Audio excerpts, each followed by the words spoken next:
Here we have another example. Here we have another power rule example problem. So we have f of x, which is equal to the square root of x plus 9 multiplied by the cube root of x to the 7th minus 2 over the 5th root of x squared. So this looks a little bit complicated, but if we simplify each of these terms, it'll be a little bit more easy to take the derivative of. And ultimately, we want to take the derivative of this example problem. So the first step is we want to rewrite all three of these terms so that it's a little bit more easier to handle. So we know that the square root of x is really just x to the 1/2 power. And we know that the cube root of x to the 7th is really just x to the 7/3.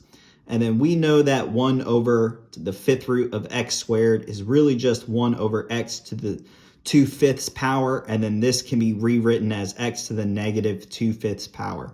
So after rewriting all three of these terms, we can go ahead and rewrite our function, which will be a little bit more easier to handle using the power rule. So we'll have f of x, which is equal to x to the 1/2 power, plus 9x to the 7/3 power minus 2x to the negative 2/5 power.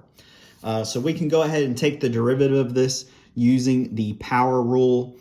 So we're going to have the 1/2 comes out in front. So 1/2 x to the 1/2 minus 1 plus 9 times 7/3 x to the 7/3 minus 1. And then 2 multiplied by negative 2/5 x to the negative 2/5 minus 1. So the next step is we want to simplify our exponents. So the first term, we have 1/2 minus 1. We know that that's 1/2 minus 2 over 2. So we'll have negative 1/2. 7/3 minus 1 can be rewritten as 7/3 minus 3/3, which will be 4/3. And then negative 2 over 5 minus 1 can be rewritten as negative 2 over 5 minus 5 over 5. And we know that that will simplify to negative 7 over 5. So after simplifying the exponents, we can combine all of these terms and we get the derivative of f of x to be 1/2 x to the negative 1/2 power plus 21x to the 4/3 power plus 4/5 x to the negative 7 over 5 power.